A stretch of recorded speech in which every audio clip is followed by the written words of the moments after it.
¿Cuál es la importancia de la patología oclusiva?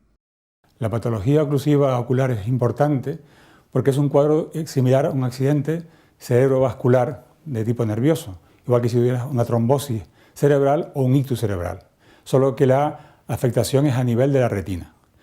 Las oclusiones vasculares son, junto con la retinopatía diabética y la degeneración macular asociada a la edad, los tres cuadros más frecuentes dentro de la patología retiniana médica. Las patologías oclusivas más frecuentes es la patología oclusiva de tipo venoso, quiere decir la trombosis de la vena central de la retina o la trombosis de rama.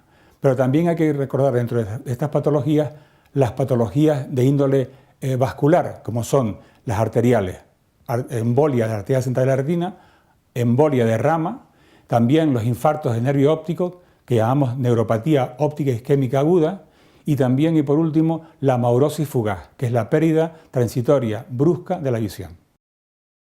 ¿Cuáles son las causas más frecuentes de las oclusiones venosas? Las causas más frecuentes de las oclusiones vasculares, y entre ellas las venosas, se pueden diferenciar entre pacientes por encima de los 50-55 años y pacientes por debajo de los 50 años.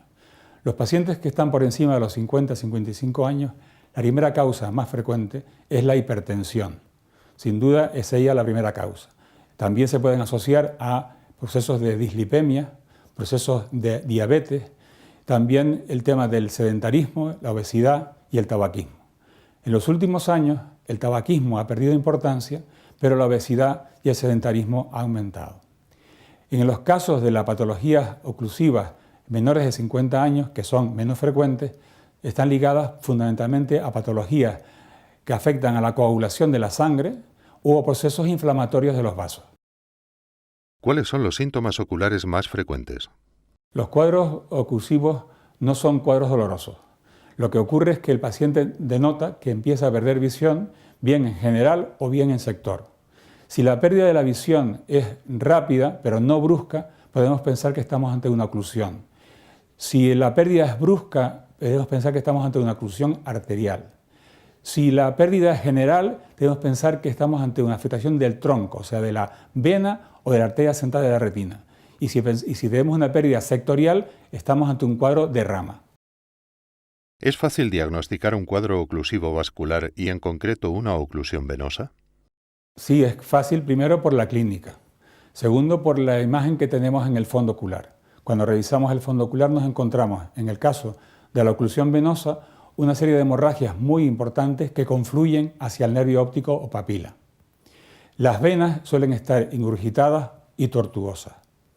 Con eso tenemos ya el diagnóstico del cuadro. Ahora, si tenemos que saber más elementos de ese proceso, disponemos de la mejor agudeza visual corregida, quiere decir con gafas. En segundo lugar, la biomicroscopía, que es el estudio a través de una lámpara de hendidura. Tercero, la retinografía, que es dejar registrada una foto de esas hemorragias que hemos señalado, convirtiendo algo subjetivo en algo objetivo.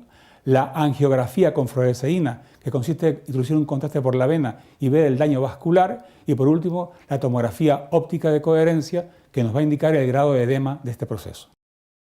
¿Cuáles son las consecuencias de una oclusión venosa y sus posibles tratamientos? Las consecuencias de la oclusión venosa es la pérdida severa de la visión del ojo afecto. Dentro de estos cuadros tenemos que detectar el componente de encharcamiento que conocemos como edema del segmento posterior o edema macular. En esos casos disponemos de fármacos como son los antiangiogénicos que vamos a introducir mediante inyección intraocular o intravítrea cada mes y después, posteriormente, con el paso de los meses, se van espaciándose esas inyecciones. Hemos dicho los antiangiogénicos. También podemos inyectar corticoides que se liberan lentamente y su inyección es cada unos 4 meses. En estos casos de edema macular, aparte de los antiangiogénicos y los corticoides, podemos realizar láseres limitados a la zona de edema. También cuando hacemos estos estudios, sobre todo con la angiografía, vamos a poner en evidencia si estamos ante un cuadro isquémico o no. Ante un cuadro isquémico, el tratamiento consiste en vigilar periódicamente porque tenemos un riesgo de que aparezca una complicación tardía conocida como glaucoma neovascular de los 100 días. Cuando descubrimos zonas de isquemia, lo que hacemos es fundamentalmente realizar una fotocoagulación extensa para bloquear la creación de los vasos.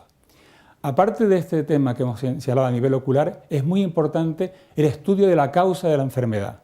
Si el paciente, la causa de su accidente ha sido la hipertensión, tratar la hipertensión. Si es la dislipemia, la dislipemia. En algunos casos no encontramos la causa y en esos casos concretos usamos antiagregantes para diluir un poco la sangre. Y esos casos también hay que seguirlos estudiando, porque muchas veces, al cabo de unos meses o años, aparece la causa real de la enfermedad.